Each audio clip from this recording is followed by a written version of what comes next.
Welcome back. Nigeria's gas production is said to have reached 7 billion cubic feet per day.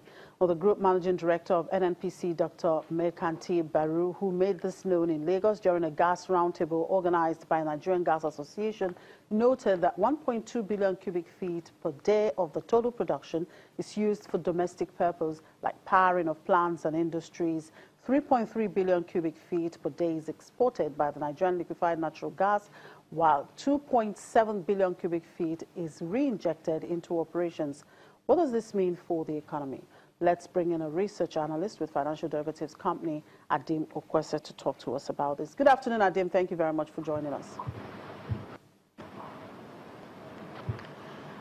Adim, gas production at 7 billion cubic feet per day. What does that mean for the country?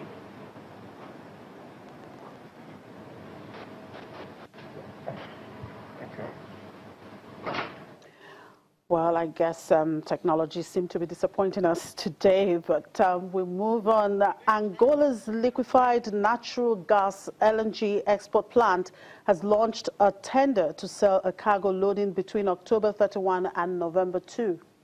Traders say bids for the tender launched on Wednesday must be submitted by October 31, and the tender excludes delivery to Japan or South Korea. And in Morocco, a country already the 5th largest producer and exporter of olive oil worldwide, is expanding its plantation and increasing production and quality, looking for a larger share of market as it modernizes the traditional Mediterranean industry. Let's watch this.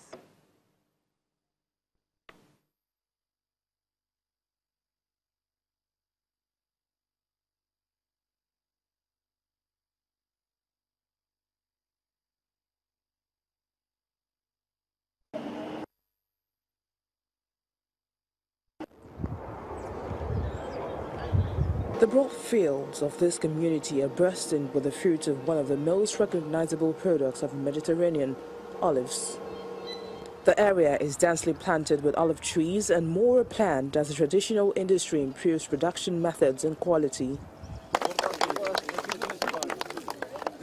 Moroccan Agriculture Minister planted an olive tree to launch the conversion of 600 hectares of sterile fields to olive tree plantations, giving a strong signal to local farmers that their future is in the booming agro-industry.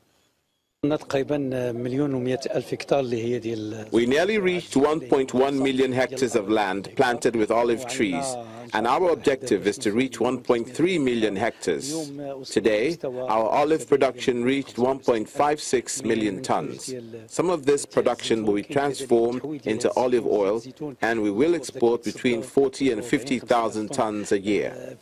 Morocco's olive production this year is set to break records, with an increase of nearly 50% compared to previous seasons, giving growers a bumper crop.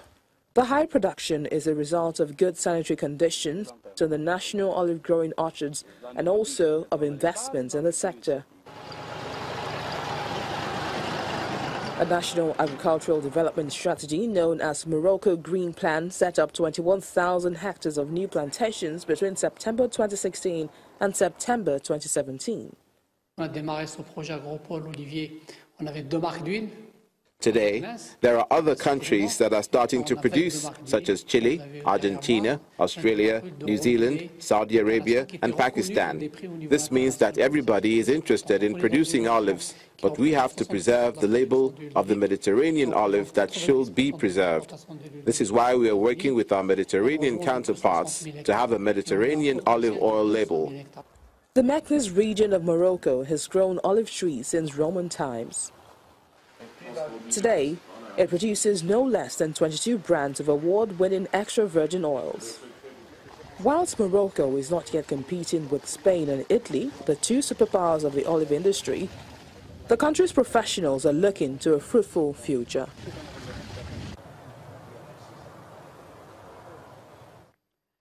And news just coming in now says that the federal government has announced that it has recovered $85 million from the United Kingdom as part of the stolen money from the Malibu oil deal.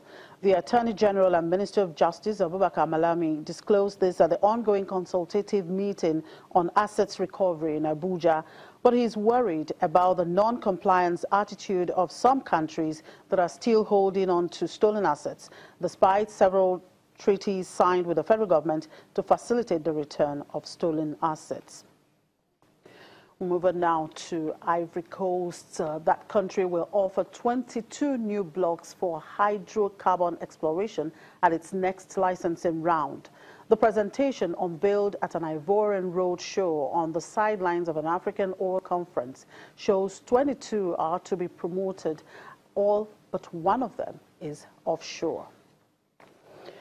And in Zambia, the annual consumer inflation there slowed to 6.4% in October from 6.6% in September, as price for both food and non-food items fell.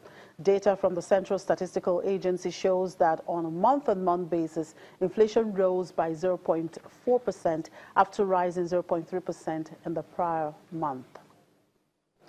And African migrants who ended up in Libya's Misrata instead of being on a boat headed for Europe settled down after finding jobs, which they say are helping them support their families back home.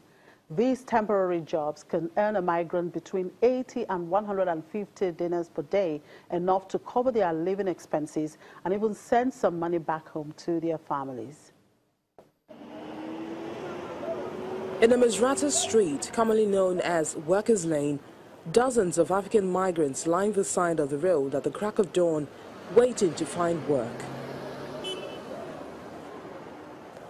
The migrants, whose journeys to Europe had been cut short, have settled in the Libyan city. They wait for hours every morning to find jobs, as shop owners, merchants and construction workers regularly pass by the streets in search of extra help for their businesses. These temporary jobs can earn a migrant between 80 and 150 dinars per day, which is about $58 to $109, enough to cover their living expenses and even send some money back home to their families.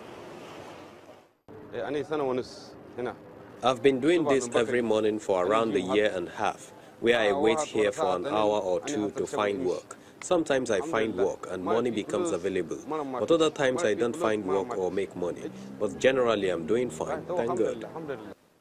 Most of the migrants live in compounds built by private construction companies. Up to 5 migrants can share a single apartment and split the rent to nearly about $100 a month.